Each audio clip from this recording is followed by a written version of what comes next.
Qarışıqlar nədir? Gündəlik həyatımızda istifadə etdiyimiz əksər maddələr bir neçə maddənin qarışığıdır. Qarışıqlar əsasən biz səhər-səhər məsələn şirin çayın tərkibini hazırlayan zaman şəkərlə su, məsələn yemək bişirilən zaman su, duz, ədviyyatlar və s. yağ, həmçinin içməli suların tərkibində, qazıqların tərkibində su və karbon qazı qarışığı, həmçinin mineral birləşmələr tərkibində müəyyən duzlar olur. Deməli, qarışıqlar gündəlik həyatımızda yetəri qədər istifadə olunur. Dərmanların tərkibində olan maddələr, bunlar bir neçə maddənin qarışığı ola bilər. Təbiətdə isə qarışıqlar geniş yayılır. Misal üçün, hava nədir? Qaz-qaz qarışığı. Havada hansı qazlar var? Oksigen qazı, karbon qazı, azot qazı, nəcib qazlar, ozon qazı və s. Həmçinin də içməli suyun tərkibində, saf su deyil ki, yəni su ilə müəyyən maddələrin qarışığı var tərkibində, əsasən duzların qarışığı var. Məsələn, mineral suların tərkibi nədir? Su, qazlar, məsələn, H2S qazı var, Kəlbəcər suyunda, laq nöqtəsi verən qaz və yaxud da karbon qazı və yaxud da adi kram suyun tərkibi nədir? Kram suyun tərkibi su və müəyyən duzların qarışığı. Dəniz suyun tərkibi nədir? Su və duz qarışığı, müəyyən duzların qarışığı. Əsasında natrium klor maddəsi.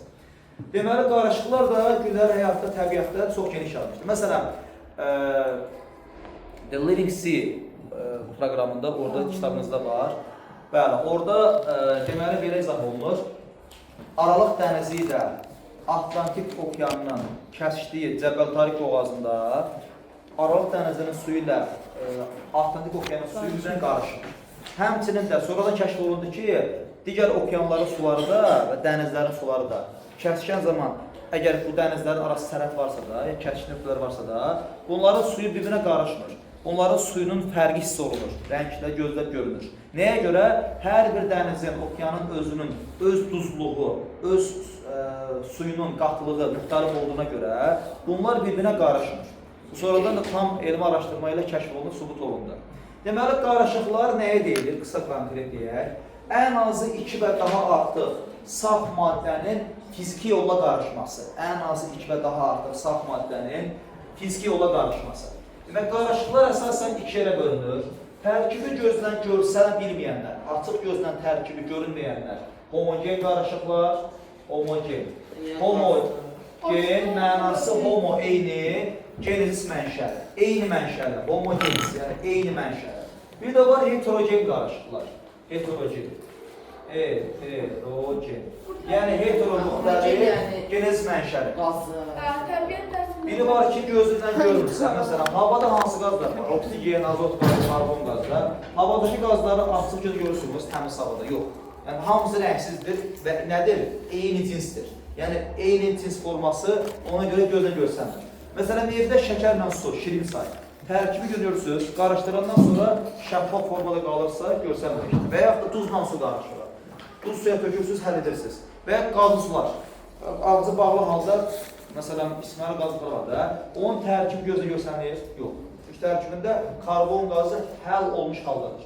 Homogen qarışığı digər adı eyni cinsli qarışıqlardır. Eyni cinsli. Həvəsindən.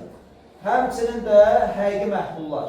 Həqiqi məhlul.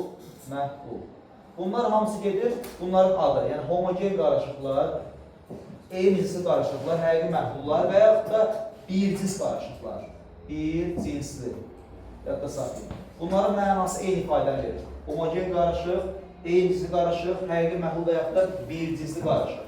Heterogen qarışığın digər adı müxtəlif cinsli qarışıqlar. Müxtəlif cinsli. Və yaxud da asılqanlar. Asılqanlar. Müxtəlif cinsli qarışıqlar, asılqanlar və yaxud da heterogen qarışıqlar. Heterogen qarışıqlar da 2 yerə bölünür. Var emulsiyalar, emulsiya. Var suspensiya. Deməli uşaqlar, emulsiya nəyə deyilir? Emulsiya maye-maye qarışığıdır. Maye-maye qarışığı. Biri-birində həll olmayan. Məsələn, deyək ki, yağla su qarışığı və yaxud da neftlə su qarışığı. Emulsiya maye-maye. Suspensiya isə bərk maddə olur və suda həll olmur. Bərk maye qarışığı. Bərk maddə suda, mayədə həll olmayan. Bərk maye. bərk maddə suda həll olmayan. Qumla su. Məsələn, qumla su. Gillə su. Təbaşirlə su. Və s. Yəni bunlar bir-birində həll olmayan qarışıqlar. Yadda saxlayın. Sonra gəldik qarışıqların komponentlərin növünə görə təsnifatı. Məsələn, qarışıq ola bilər ki, element qarışığı. Element qarışığı. Məsələn, dəmirlə növ element, bəsit maddə. Və yaxud da dəmirlə, misal üçün sink ərintisi qarışığı, element. Fərqi yoxdur. Məsələn, helium qazı ilə neon qazı qarışığı, element. Sonra yazaq, element mürəkkəb maddə qarışığı.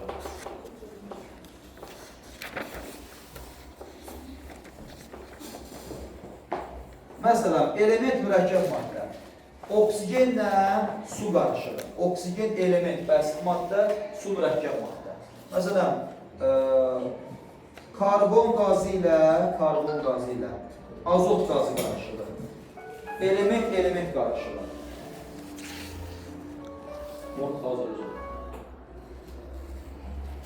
Alo. Element mürəkkəb maddə qarışığı. Karbon qazı, azot qazı. Sonra gəldik. Mürəkkəb maddə. Qulaq asın.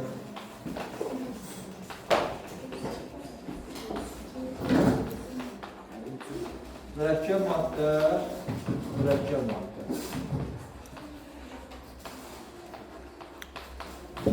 Məsələn, su ilə karbon qazı qarışır. Məsələn, şəkər C6H12 O6 glukoza. Məsələn, deyək ki, su qarışığı H2O. Fərqi yoxdur, iki mürəkkəb maddənin qarışığı. Natrium kloridlə spirt qarışığı C2H5OH. Bu da oldu mürəkkəb maddə. Mümkün dərəcə yazdım. Bəsit maddə, element mürəkkəb maddə. Mürəkkəb maddə qarışığı. Bunlar oldu qarışığın tərkibindəki komponentlərin nəyinə görə? Sayına görə, komponentlərin tərkibinə görə. İndi təsnifat nə ola bilər?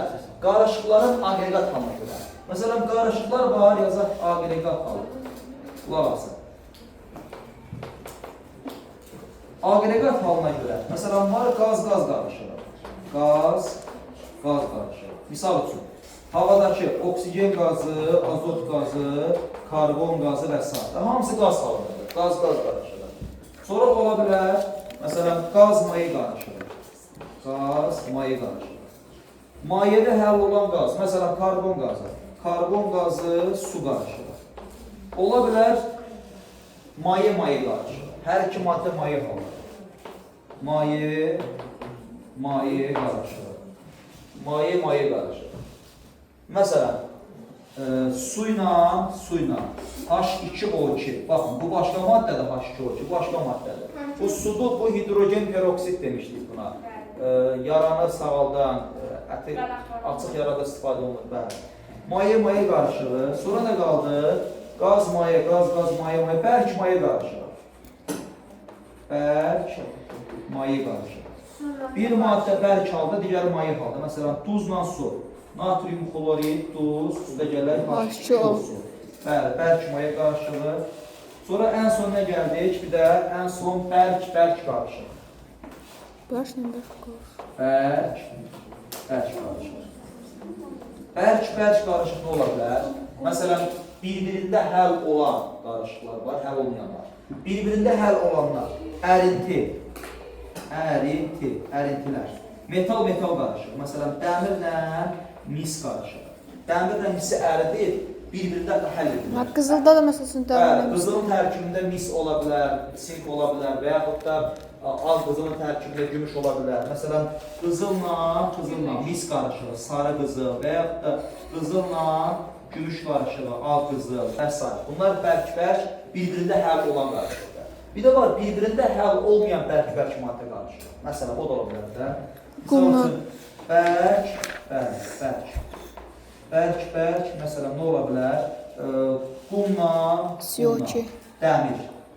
Və bir-birində qarışmır, ancaq qarışılan aqreqat halı bərk-bərkdir.